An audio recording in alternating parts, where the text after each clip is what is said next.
I'm going to share a little story of what's really a parent's worst nightmare. Yesterday morning, I was over in our brand new Irvington house, which is spectacular. 5 years ago, on that same spot, we had another housing unit, Schwitzer it was called, and I was doing what I was doing yesterday morning. I was greeting a lot of people and just making sure things are going okay. I took a momentary break and I turned on Twitter and I saw a headline about a student at IU that morning had died. Some of you might even know this family. It's from Zionsville. The student is Rachel Fiege. This was 5 years ago. And let me tell you a little bit about how that had happened. Not unlike yourself, it was move-in weekend.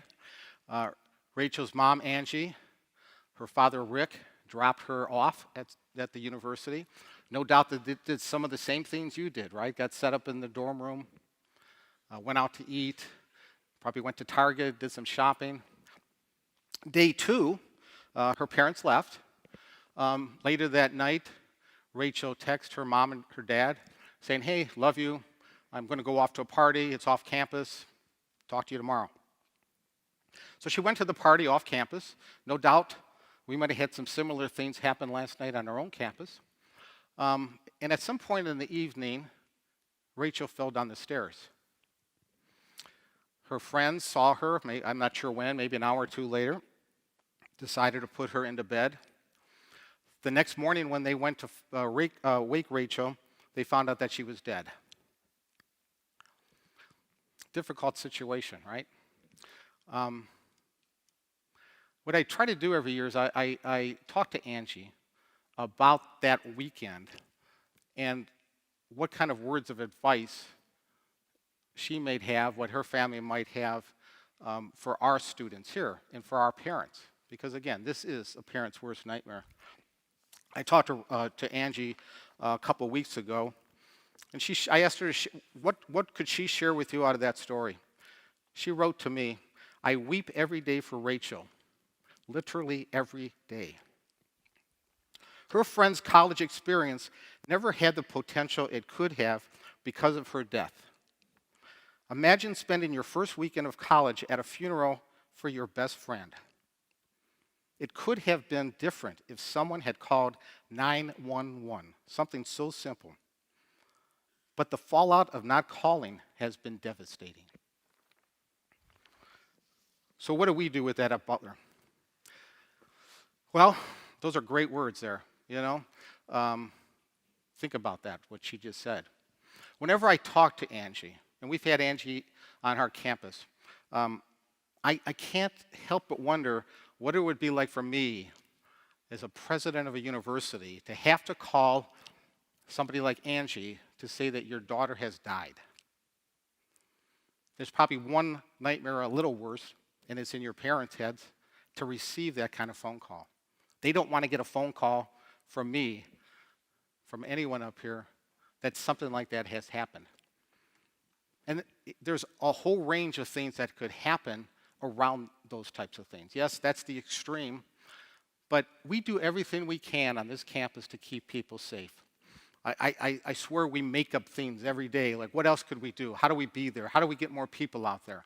We've got 1,300 students here. We've got 4,500 students across our student population. We cannot be everywhere at those times. At 2 o'clock in the morning, these people, they work hard, but we're not going to be in those houses off the campus when those kind of things happen. But we do have an opportunity, though, don't we? This is a community that cares. What we can do is depend on you, depend on each of you to watch over each other, to get out of your comfort zone. You know, right now you're kind of feeling pretty free. This is the first time you're away from your parents. So it's an opportunity maybe to go get a little crazy. And hey, we're not dumb. None of us are. We've been there. We know what's going to happen because you're learning your limits. And many of you are going to go beyond your limits. Somebody is going to end up, passed out in a bad situation. So what do we do? Now, it's going to be very uncomfortable for you to step up and say, "Hey, listen, you need help," or "I'm going to get you out of here," or "I'm going to call 911," because you don't want to do that. You don't want to be the kind of the loser that's kind of intervening on something like that. But imagine if somebody had done that for Rachel. Her family would not be living through 5 years of hell. So, I'm going to give you a couple of assignments here. One, in the next 24 hours, give them time, Frank. I want you to go, there's a website, rachelsfirstweek.com. Her family has used that to try to promote safe drinking, intervention, all the things that are important. So will you do that? If you'll go to that, just raise your hand, let me know you heard what I just said. Go to rachelsfirstweek.com. There's a second thing I want you to do. Could you commit? Now again, it's not going to be probably as a traumatic situation as what happened to Rachel, but there will be something that will come up, and it will probably happen once a month. Your opportunity to intervene, to represent the best of this community that cares, is there once a month. So what I'd ask you to do in addition is that at least once a month, intervene in some way.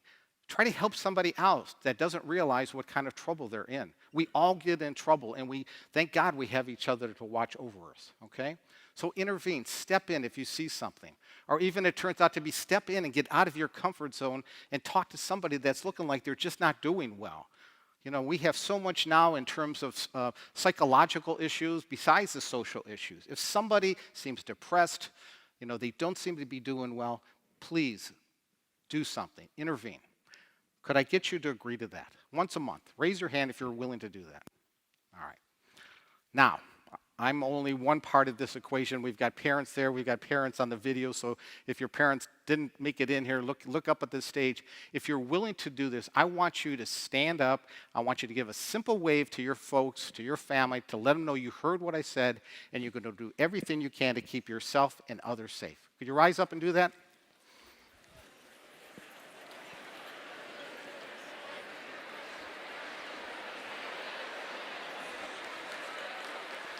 Thank you.